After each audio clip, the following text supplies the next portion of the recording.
Bonjour, j'espère que notre première vidéo vous a plu. Nous allons aujourd'hui parler de psychothérapie. C'est un sujet très important aujourd'hui. Beaucoup de gens ont des difficultés psychologiques, des troubles mentaux graves.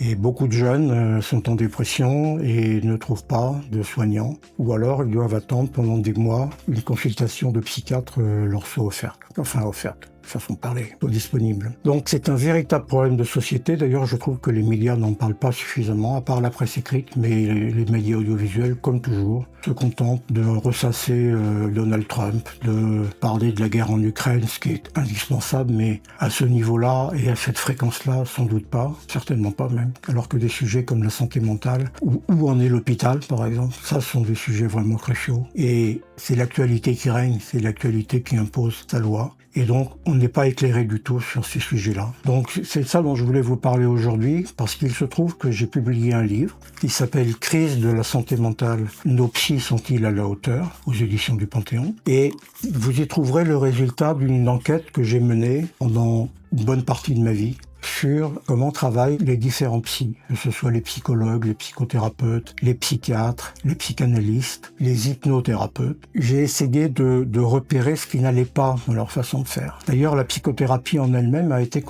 contestée dans les années 80 par un psychiatre hongrois, Thomas Szasz, dont je vous recommande la lecture. C'est chez Payot, le livre de 1978. Et c'est très intéressant parce que ça démystifie certains aspects de la psychanalyse, certains aspects de la psychothérapie, et ça nous apprend à penser par nous-mêmes. Alors, il ne s'agit pas de dire que la psychothérapie ne sert à rien. Il ne faut surtout pas aller voir un psy. C'est pas ce que je dis. Je dis simplement qu'il peut y avoir beaucoup de choses à faire dans votre vie, si c'est votre cas, ou si vous connaissez des gens qui sont dans ces difficultés. Il y a beaucoup de choses à faire avant de se résoudre à aller voir un psy. Vous pouvez mettre de l'ordre dans votre vie de différentes façons. Par exemple, si vous êtes dans un milieu toxique, que ce soit un milieu familial, que ce soit des amis que vous fréquentez, que vous soyez addict à certaines drogues, etc., il faut déjà réfléchir à ce que vous pouvez faire par vous-même pour vous libérer au maximum d'un certain nombre de choses. Ça peut être aussi une balade en forêt, ça peut être aussi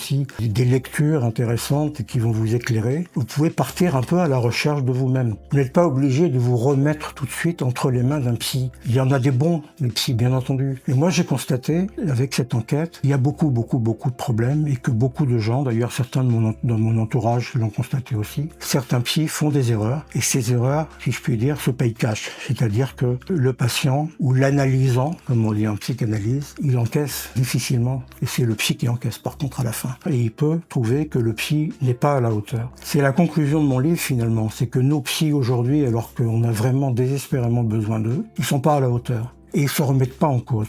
J'ai eu des échos des rares psys qui sont intéressés à mon travail et qui ont accepté de réfléchir avec moi sur le fait que la plupart des psys ne se remettent pas en cause. Et je trouve que c'est un vrai problème. Si on veut que les choses changent, il faut que les patients, les analysants, se mettent un peu en cause, voient ce qu'ils peuvent faire par eux-mêmes. Mais il faut aussi que les psys acceptent de collaborer et qu'ils ne se fichent pas dans une position, je dirais, de maître à élève, ou en tout cas de quelqu'un qui a l'ascendant sur quelqu'un d'autre. C'est ce que montre Szasz en réalité. La relation thérapeutique, c'est une relation de quelqu'un qui a un ascendant sur l'autre. Bien entendu, celui qui a l'ascendant, c'est le psy. Et c'est très difficile de contester une méthode ou quelque chose que le psy fait ou lui faire remarquer que il ou elle n'a pas fait ce qu'il fallait.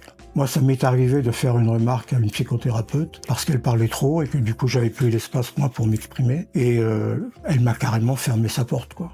C'est-à-dire qu'elle l'a très mal pris. La relation s'est arrêtée tout de suite simplement parce que j'avais dit ça. Elle parlait trop d'elle et de sa famille. Un psy ne doit pas parler de soi et de sa famille. Il doit se concentrer sur l'origine des troubles du patient, réfléchir à ça et essayer de trouver des solutions avec lui. Il ne doit pas le bombarder d'affirmations, il doit poser des questions, il doit cheminer avec lui ou avec elle. Toutes ces réflexions, vous les trouverez pas beaucoup et pas souvent dans les livres et dans les médias parce que tout simplement, on continue à labourer le champ politique. Dieu sait d'ailleurs pourtant s'il a été ennuyeux ces dernières semaines avec le budget à l'Assemblée nationale. Ennuyeux quand il passe carrément scandaleux.